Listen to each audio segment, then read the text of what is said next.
I'm Jennifer. And I'm Jason, and we're the owners of Titan Jet America. We are a family-owned business, and we actually met doing apparel decorating way back in, we're going to date ourselves, honey.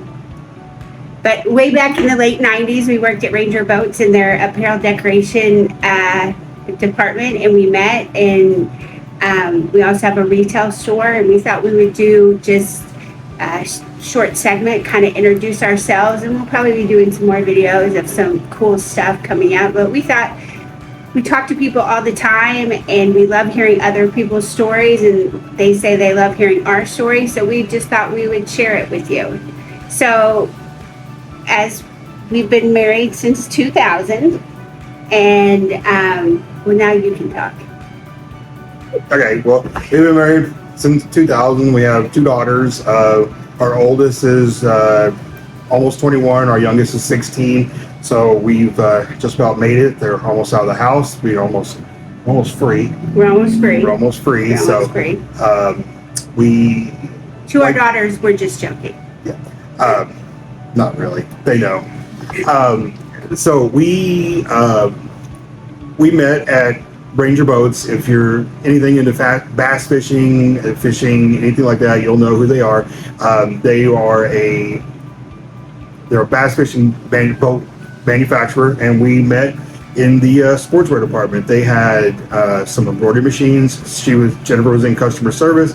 I was working back in the packaging department. They had a catalog. They had embroidery machines, and they would do hats and embroider hats and jackets and t-shirts and all kinds of things, for their catalog that they sold. And I started working on the embroidery machines, and I'd run, hats on the weekends, just extra money, what have you. And they needed somebody to start keeping the machines up, working on them, fixing them when they break. And so I started doing that, and it seemed like something cool to do. And I eventually applied. I did for about 1.5 years, and I eventually applied to the company that sells the embroidery machines. And I got hired on as a field tech. And so Jennifer and I up and moved from our little town in Arkansas that we live in currently. It's flippin' famous. Yeah, and we packed it up, just her and I, and we moved to North Carolina, and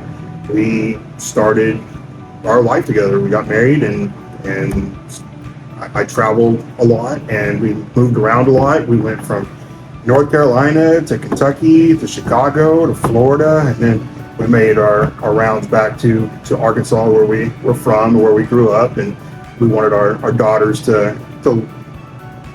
experience where we grew up. It's a nice small area. It's we have lakes, rivers, and hiking, and all kinds of things that we like to do, and the kids want to get away from it because they think it's completely boring. There's nothing to do here, but we love it, and that's why we're retiring. So we did that.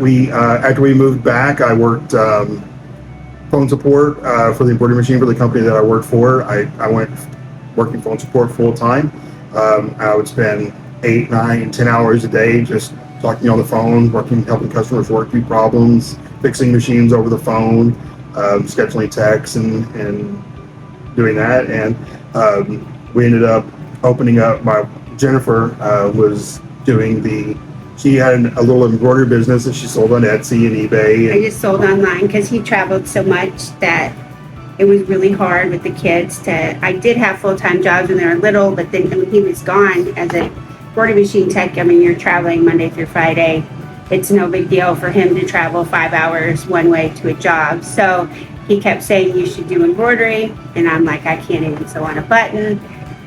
But I was good at computers. So anyway, I ended up having an online embroidery business. I don't have it anymore, but you can check it out. It's Lady Linen was the name. I think if you search hard enough on Etsy, you'll find it. I've done thousands of custom embroidery orders over the year.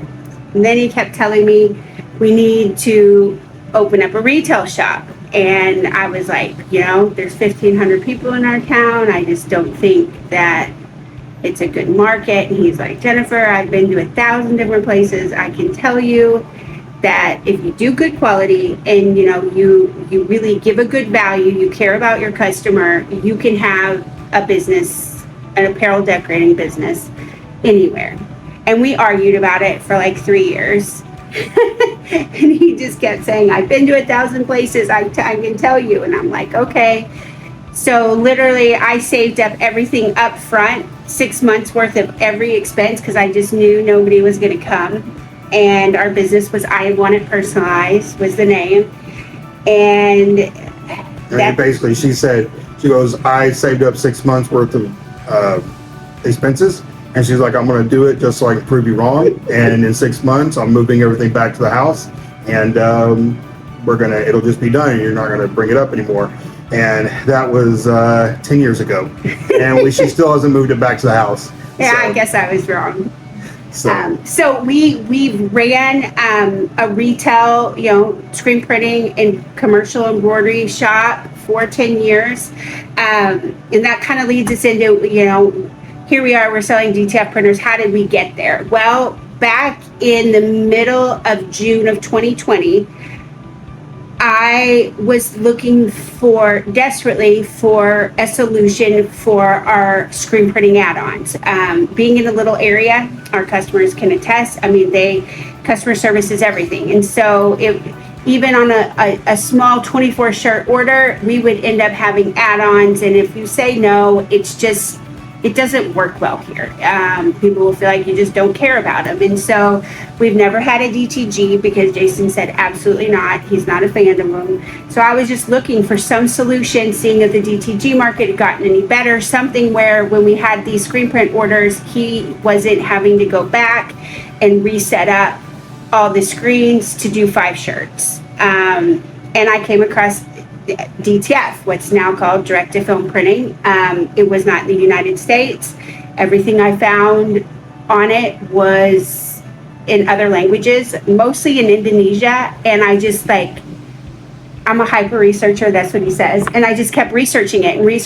And I was to the point where I'd never even ordered anything internationally ever in my life. But I was Jason, I got to find out who makes this ink, film, and powder, and I need to order some. I feel like I have to do this. And I told her it was fake. I was she was showing me videos of it, and I said, that's totally fake. I was I've been around a long time, seen a lot of stuff come. You said here it's sublimation again. I said it's we did sublimation. We hated doing sublimation. We did it all the time. So I said, I've seen a lot of stuff come and go. I've seen direct to garment printers from the beginning, like the Anajets and all those, all the way up to the Brothers, the GTXs now. They've come a long way. I'm not bashing them or anything. They've come a long way, but there's always still some limitations to them. And we were really, really considering. You've even installed some, haven't you? No, the Brothers, the Makis. Yeah. And there's limitations to it, but I was just about to kind of give up and say, okay, let's do it, because the one-offs and the add-ons were killing me in my production on the screen printing side. So we were about to do it, and Jennifer ran across this, and I told her it's fake, and she said, I'm going to figure it out. And I've lived with her long enough that I know when she gets something in her head and she says, I'm going to figure it out, then I just let her go. She'll go and figure it out. So I said, okay, figure it out, and so she did. She found a manufacturer of ink, and we brought in some inks, some films, some powder, and it was Ink Bank is who I found at the beginning. Yeah, and so she said, we're going to take one of these small little printers that we have for doing an extra one for doing our screen printing transparency. She said, you're going to convert it. Epson 1430. Yeah, and you're going to convert it, and we're going to test it out. So I said, yes, dear, and I did. And I brought it in and converted the printer, and I did, and everything was manual, so I had to powder it by hand, I had to cure it by hand with a heat press, and I pressed the first shirt, and it worked. And I said, okay. I'm going to try some more. So I did it again. I tried it again, and it worked. And we did wash tests. We did wash tests afterwards. We wash tests coming from the screen print industry. Anytime we even had a new screen printing brand ink, type ink, and for all our screen printers out there, we use one stroke was our primary ink. We really didn't want to skimp on quality, and so it had to be 10 hot washes, 10 hot dries. just off the gate to even, for us to even consider it. And then it passed.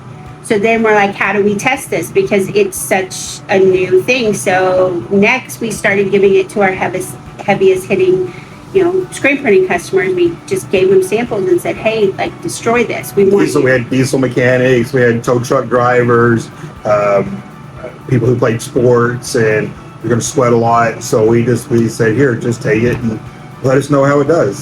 Something happens, we'll replace it, or we will, we really want to see how it works out there with all different kinds of environments. Luckily it was in the summer, so it was nice and good and hot.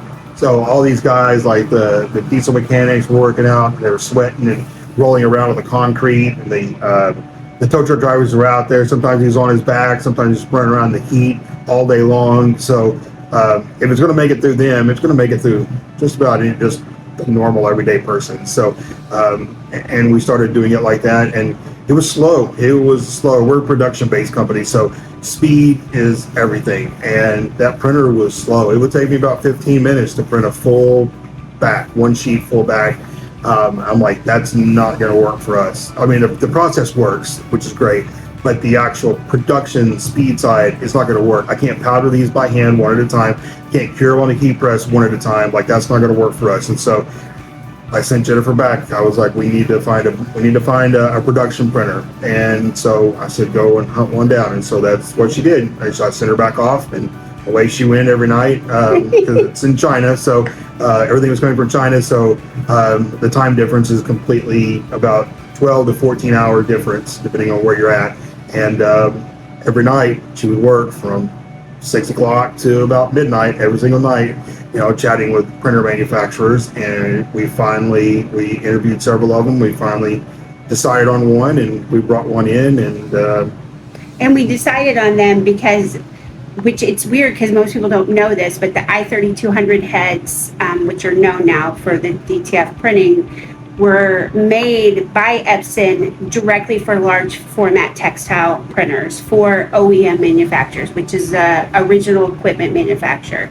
So and they rolled it out in China. So they actually went and found like really reputable manufacturers in China that already made large format textile printers, and they partnered up with them. And there were a handful, and they weren't just for direct to film, that sublimation and banners. And so I ran across an article actually from Epson that was talking about who they invited, and one of those companies was TitanJet or Teotech. It's in Chinese, there's a brand, and then there's like the company. So I started researching them. Epson had been to their facility, and that blew me away, because obviously Epson is a very particular company on who they're gonna, partner with and do stuff with. And so they were who I knew from the beginning I wanted my printer from. I talked to them, and that first we chatted by messenger for a lot, but I was like, I'm not buying a printer unless I can actually talk to somebody, like video chat. And when we video chat, right before we video chat, it came out that the owner was actually their lead tech. And for us, obviously coming from a technical background in the industry, that was everything, because the research and the innovation that you do is only going to further your company. If you're always copying the next person, you're never going to get anywhere. We wanted to be with like getting a printer from a company that is really into innovation and like furthering themselves constantly, like as a mission. It's not all about just selling a product. It's about innovating that product, and then the customers will come. And we live chatted with them, and he showed us. It's funny because that was literally in 2020, and now they have like the automatic recycling powder machine. It's part of their market, and he showed us that way back then. He was Tao, as his name, was working on it, and he showed me 20 different types of like brands, types, formulations of PET film that they were testing there, which also impressed me. I've heard now some people like think that there's only like 3 manufacturers or something. That's not true. There's so many different formulations, and while the film all looks the same, for the most part, I can tell you from our own in-house testing, it's not all the same. And so it was just, we just knew right off the bat, we definitely wanted the printer from them. And we didn't know if he wanted to sell at that time. We obviously, he's a tech, we have a retail business, we stay very busy. Our local customers can attest to that. But as he'd go on embroidery jobs, people kept asking him and asking him and asking him about this new technology because they trusted him and they wanted to know what he thought about it, like his honest opinion. And he would say, like, well, I actually have a printer. And they're like, wait, what? And he's like, yeah. And he's like, I could sell you one. And well, one day, one customer was like, you can sell me one? He's like, yeah, but like, I don't have a website and I'm still testing. And we waited a long time. I think we had our first printer a year and a half before we ever even started to even try to sell. And the reason why was because, well, you tell him why. Because I'm a service-based person, I want to know. I don't want to sell something that I don't know how to work on.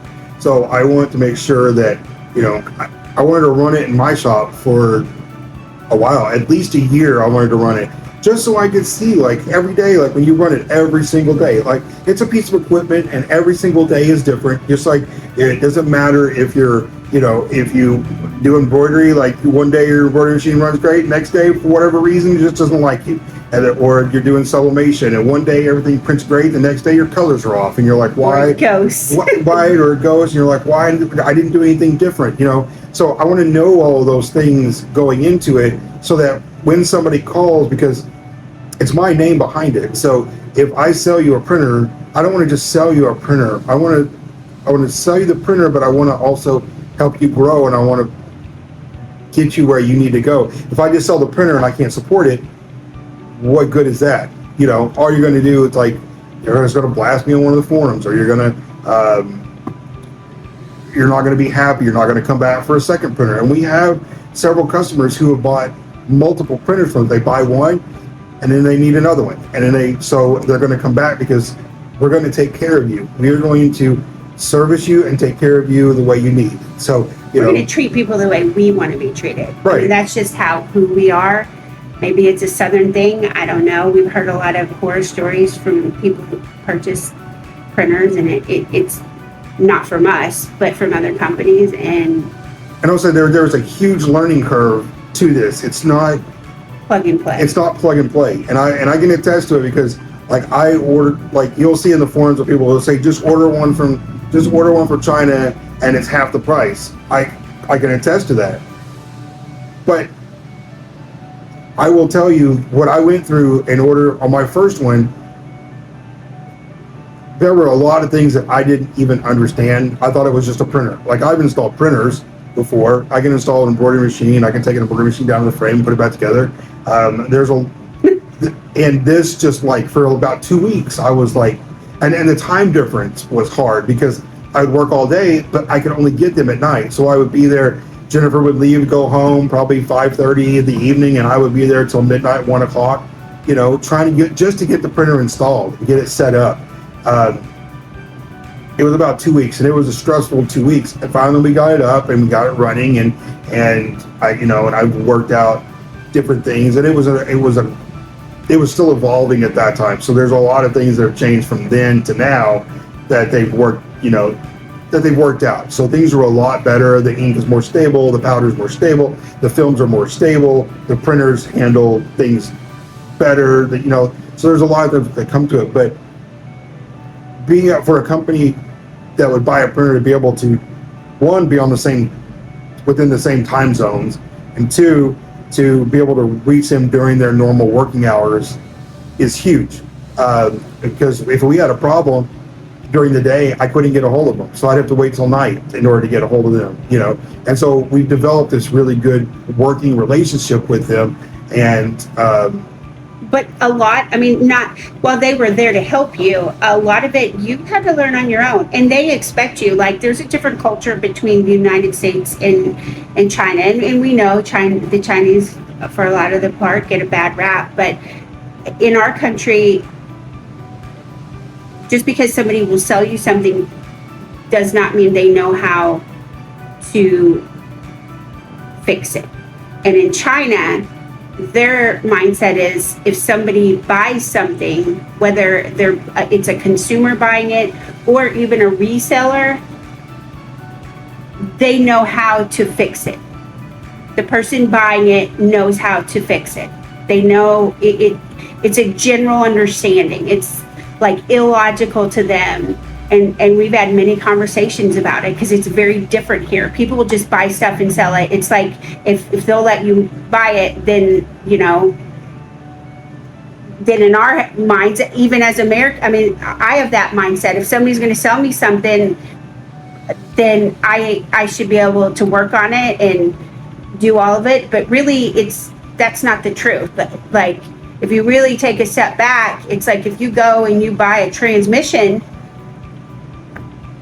that don't mean you can install the transmission, but somewhere in commercial machinery, it's kind of come across to the point where, well, if I can buy it, then I can know how to work on it. And not to say that, can you figure things? I'm sure there's plenty of people that have figured it out, but please don't ever think that it's going to be easy or, the nuances of the printers themselves. I mean, and the complexity. I had no idea, even after we got our first printer, it was months after before I really understood how complicated maybe complicated isn't the word, how advanced of a machine they are. Like, for instance, on our printer, there's 3 different heating elements just on the printer itself. That doesn't in the dryer. There's one in the back, or there are 4. One in the back, one in the middle, one in the front. Back, middle, front. Those can be adjusted, and you do adjust them for your different climates. At different times of the year, we'll run one or another or a different combination of them. And that's just one little aspect of them that, like, the general consumer doesn't know. They think you just get it and print it. How hard can it be? It's a printer, but it's a apparel decorating machine. So like any large piece of heavy equipment, there's maintenance. There's certain things you need to do. There's tips and tricks, and I think we need to get off our soap bucket on this one, huh? Yeah, I'll just preface this by I've done a lot of the legwork already for you, so you can just you're gonna have, like, if I come to set a printer up for about the first month, you're gonna call me all the time. Oh, it's doing this, it's doing that. And we'll work through it. And then after about a month, then you get a little less. And so we just, we want to see you succeed. We want to see you, if you buy a printer, we want to see it. Because I tell you, it changed our business 100%. Because I was the screen printer. I still did service work. I still traveled. I still did field work for embroidery machines. And, but it all fell back on me for the production side, and I couldn't train people I just had the hardest time training people how to screen print. Like, I would just, And I'll tell you, he was a beast. Like, he's like a production. He's just a beast. Like, I've never met anybody quite like him. I'm sure there are other screen printers out there like that, and we had an automatic, we had several manuals. Most of our orders, he would run on our main manual. It's like really beefy. He knows the brand, I don't. But he would run 75 shirts, screen printed shirts an hour, single color, with 0 mistakes. His accuracy was amazing. I mean, it was just so fast. And so when we tried to find employees that could even come to half of that, we were unsuccessful. I mean, we just, so it was frustrating. And so when we got this, and when we first did it, when we first brought it in, I told Jennifer, I said, with even our first print on our printer, I was like, I could not have to screen print ever again. It was feasible. It was feasible for me not to have to screen. Not at that moment, but somewhere down the line. Yes. Somewhere down the line, it was going to be, I could not have to screen print anymore. And I was getting older, and so every year, once I hit 40, every year I lost a little steam, and it was becoming too much. And so now, when we brought our big one in, and I still ran it for about another year or so. And then we hired an employee, and it was just All I had to do was teach them how to heat press t-shirts. That's all I had to do. I didn't have to teach them squeegee angle. I didn't have to teach them pressure. I didn't have to teach them how to clean screens, coat screens, burn screens, all of those things that are involved with screen printing. I didn't have to teach. All I had to do was teach them how to load a shirt on a heat press, press it on, and it's so much easier for us on the production side. And then they naturally will just go into, I can just teach them how to run the printer. It's not super complicated to run, and it doesn't take that long to train them how to run the printer, and they'll run the printer. So now all the production come off of me, and now I can focus on other things that I needed to do, and we completely stop screen printing. Like, we don't screen print anymore. Like, I literally But we never had a day that it was like, okay, we're not screen printing. What we did was every order as they came in, little by little, and way back at the beginning, the colors on the DTF was not, like, our ICC profile wasn't perfect enough, at least for me. So we would pick and choose what order, and what's funny is we didn't even call it DTF then, we just called it digital. We would just, like, a customer would come in to order, and we'd say, and like, we get a ton of repeat screen printing business. So they would come back to order, and I'm like, hey, you know, there's this new technology. It's a digital printing. We've been testing it. All of our wash tests, everything seems good. And I would show them a sample, and they would feel it. And the first thing they would ask is it going to crack or peel? And I said, well, from my wash tests, it won't. But if you have any issues in the first 6 months, you come back. Like, I'm not going to sell you junk. We aren't those people. You just come back and you tell me. And then the next question they would ask is, how much more does this cost over screen printing? And I was like, actually, not much more. It's just a little bit, you know, a little bit more. And I said, plus, you know how we have to talk about, like, your screen charges, and, like, if you have 2 colors or 3 colors, and we can't change it for the baby sizes, not easily anyway. And I said, none of that. Like, I can give you a full color print. We can, you know, how about I just make you up some really awesome artwork, and I'll send it to you, and if you're okay with it, then, you know, we'll go ahead. And every single customer was like, well, yeah, I mean, I want that. It was like a no-brainer. And that really grew our passion for the direct to film. And I do the graphic design, and I run the business. I deal with the customers, the retail customers, one-on-one. And as a designer with screen printing, not that screen printing is bad. Please don't let me, I'm not bad-mouthing screen printing. I did it. But when it came to complex graphics, which is where my passion really was, you know, you'd spend 8 hours trying to get your halftones and everything ready, and it would never be a photorealistic picture. It just wouldn't. It doesn't exist. I mean, there's some really good screen printing that it can be, like, hard, but it's not the same as a digital photo. And so little by little, every customer, like, we would just offer, at first we wouldn't offer it to every customer, you know, but as we grew, we became more confident in basically our knowledge of direct to film, how to successfully, you know, get this color or that color, or whatever the nuances of that printing method or, like, that design was, we would offer it to the end customer. And then we went a year and a half, we did not screen print anything. And like I said, we never told anybody no. It was just like, could we do this instead? Yeah, we want, you know, and they loved it. And we had nobody come back. Nobody had issues. We have, like I said, we have a ton of repeat customers. So it's like, you start to wonder, like, I haven't heard from anyone, you know, like, is it okay? And actually, little by little, they would come back and say, like, my shirt's falling apart, but that print looks good, but I need more shirts. And so you know, I said, Jason, you know, are you sure, should we get rid of the equipment? And we started with the biggest one, the automatic. No, we didn't. We started with little ones. We had 3 or 4, you know, smaller, I think, silver presses. And we sold those, and little by little we sold everything off, and because I'm not going back. I'm not going back. There's always a place for screen printing. It'll never go away. I 100% know that. You know, when you're talking, you know, with an automatic press and you're doing 10,000 t-shirts, an automatic press and screen printing is a lot more feasible. But for, you know, It's a great add-on for big screen printing shops to take the place of small orders like, 12 shirts, 24 shirts, 48 shirts. So they don't have to break down their press to do a small run like that, which is going to take them like 10 or 15 minutes to run 48 shirts, or however long it is.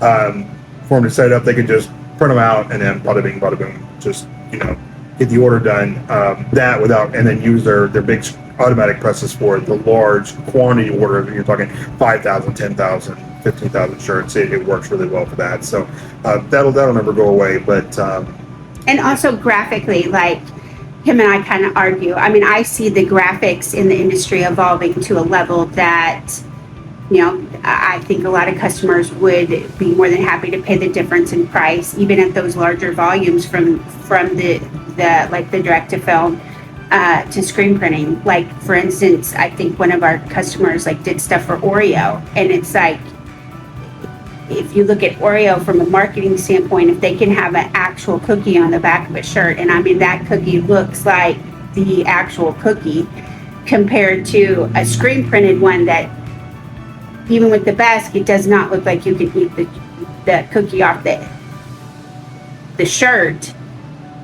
In my opinion, there's going to be more and more going to, I'll pay the difference, I don't care, because from a marketing standpoint, on some things, there's no comparison. Now, if you have simple graphics and you have a large volume, while we really work to improve the speed of direct to film, if you have 10,000 shirts and it's all white ink and block lettering and there's nothing complex, you would be a fool to try to do it with direct to film printing. So this is just a little taste of who we are. I don't remember, but I think we said we are going to do a short little video, and now it's about 32 minutes in. If you're still hanging around, good on you. I'm good on you. You made it. Yeah, I'm impressed. But we're gonna start a series. We're gonna start doing more videos like this and showing you. We have a lot of exciting things coming up here lately. Things are going to be introduced, and with UV DTF and the golden foil DTF, and we're starting to put that on our TikTok and things like that. But there's some other things coming down too, like DTF with golden and flock and things like that we want to get into. So, but we're gonna start doing these videos. It probably won't be as long as this one. They'll probably they need to be shorter. I know they do, but you sort of get started, get talking, and sort of lose track of time. But so. I think we'll end this right here. And if you have any questions, want to reach out, you can always reach out to us. Rita said, what is our website? Titanjet.us. That's it. Titanjet.us. You can tell who the computer person is here. Yeah.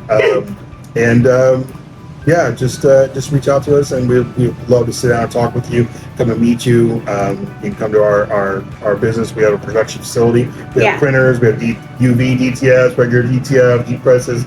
In production every single day. We've had tons of customers come here before they bought their first machine and wanted to see, and we have a real life. You'll even get some real customers probably coming in, so you can really see a real life. That.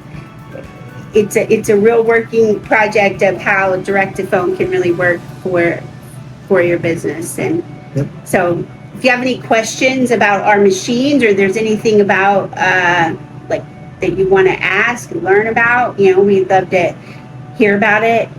Maybe we'll consider doing it as part of our series. We need to be quiet now. Yeah, and we didn't have a script for this. We just did it. I know you Jennifer can't believe that. She said, you need to write down some bullet points. Well, there's my bullet points. And she said, that's not good enough. But I think we did it. And if you like this, give us a thumbs up. If you don't, like our page, like our TikTok. If you have critique or anything, just let us know if you want to see something different. We're open to anything. We really want to keep putting these out and keep engaged with the customers. So we'll end it right there. And thank you if you made it this far. Thank you so much for making it to the end. And we appreciate everybody out there and all the feedback that you get. So thank you very much. Thank you.